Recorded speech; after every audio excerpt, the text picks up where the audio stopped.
Lavandahar. Lebedekutu Sabagadehidaha.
De la Bible qui m'inquiète. Nous sommes au milieu de l'océan. Oh bien-aimé, écoute-moi. Je ne sais pas si tu es déjà allé en bateau. Si tu t'es déjà retrouvé au milieu de l'eau, tu regardes à gauche et à droite. Tu ne vois pas le bord. Tu ne vois pas la rive. Tu regardes devant et derrière. Tu ne vois pas de rive. Mais quelque chose m'inquiète. L'apôtre Paul se lève. Le bateau, c'est ce qui les porte. Ah. Le message peut commencer. Le bateau est ce qui les porte. Mais les voici dans le bateau. Ça veut dire qu'au milieu de l'eau, nous ne devons notre vie pas au bateau. Si le bateau est détruit, nous tous nous sommes morts. Mais voici ce que l'ange de Dieu dit à Paul. Pendant qu'on jetait les bagages dans l'eau, l'ange dit à Paul, personne ne périra.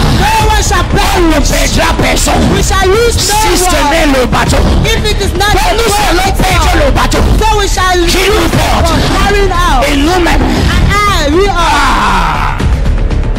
Nous allons perdre le bateau. Nous sommes dans le bateau. Nous allons perdre le bateau. Mais au milieu de l'eau, nous serons vivants. Le bateau va se dépiécer. Ça veut dire que malgré le fait qu'on a allégé la tâche, allégé le poids du bateau, en jetant les bagages, le bateau a continué à peser. Les vents ont continué à souffler. Le bateau s'est dépiécé. Le bateau même s'est perdu. Mais les membres de l'équipage, les passagers du bateau, personne n'est mort. Qu'est-ce qui s'est passé? Et le Seigneur m'a dit, mon fils, même lorsque tu auras tout perdu et que tu n'auras plus raison de vivre, souviens-toi que ma présence sera ta sécurité. Tu ne m'as pas dit amen. Souviens-toi que ma seule présence sera ta sécurité. Ma Bible dit, Allah a dit, nous allons perdre le bateau, mais personne ne va mourir.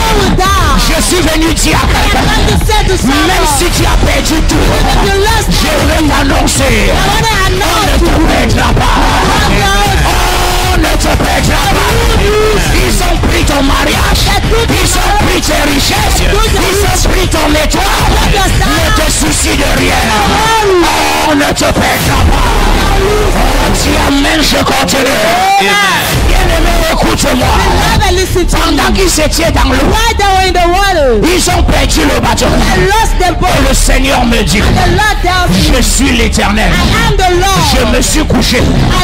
Et Paul est monté au-dessus. Et je l'ai amené de l'autre côté. J'ai envie de dire à quelqu'un, même lorsqu'il n'y aura rien, le Seigneur sera avec toi et il te conduira de l'autre bord. Oh, dis amen, je prophétise encore. Peuple de Dieu, les voici qu'ils ont échappé à l'eau. On a voulu le tuer dans l'eau. L'eau n'a pas refusé de le tuer. Et l'homme va aller se réfugier. Et au lieu de se réfugier, il se réfugie à l'île de Malte. Quelqu'un dit mauvais endroit. C'est le foyer de la sorcellerie. Les habitants de Malte, ce sont les sorciers par excellence. Au point où l'on les appelle les barbares. La définition, c'est qu'ils se nourrissent de la chair humaine. Ils boivent le sang et mangent la chair humaine. Et ma Bible dit, les barbares leur témoignent une bienveillance peu commune. Ça veut dire normalement, on devait les manger. Mais quand les barbares les ont regardés, ils se sont dit entre eux, la race qui n'est pas mangeable, la race qui n'est pas consommable. J'ai une mauvaise nouvelle pour les sorciers. Quand ils vont écrire ton nom dans la rose croix, les rosicruciens vont dire la race ci, ce n'est pas mangeable. Si tu te lèves et écris amen, je parle. Je prophétise sur toi. Ils vont amener ton nom dans la case des féticheurs. Les féticheurs vont te regarder et disent non, on ne peut pas la manger. On ne peut pas boire son sang. Allez changer de nom et apporter quelqu'un d'autre. Tu ne m'as pas dit amen ici. Il y a 14 personnes ici. J'entre dans la case de la sorcellerie. Le serpent qu'on t'avait mis dedans. Je mets le feu sur le serpent. Je te retire. Tu sortiras vivant. Vivant. Je prophétise sur toi. L'agenda de la mort dans la maison de ta mère. Pour cette fin d'année, je mets le feu de ce. Et je prophétise. On ne vous tuera pas. L'ennemi n'aura pas le dessus sur toi. Si tu te lèves et crie fire. Crie fire. Crie fire.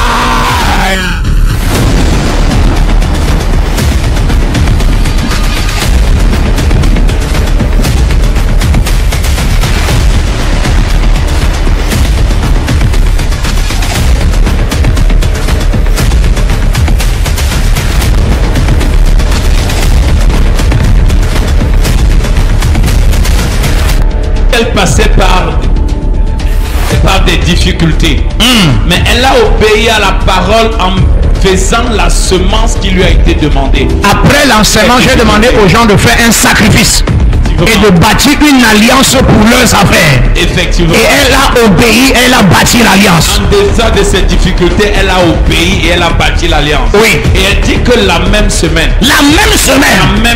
oui, quelque chose d'extraordinaire va se produire. Numéro 1, non seulement toutes ses dettes, elle va réussir à payer toutes ses dettes. En une semaine. En une semaine. Le deuxième témoignage extraordinaire. Elle précise, elle est à 9 ans de retraite. 9 ans de retraite. Elle dit que son chiffre d'affaires, elle a gagné en une semaine. En une semaine. Elle n'a pas pu gagner en 9 ans. En 9 ans. En 9 ans. Et elle veut rendre gloire à Dieu.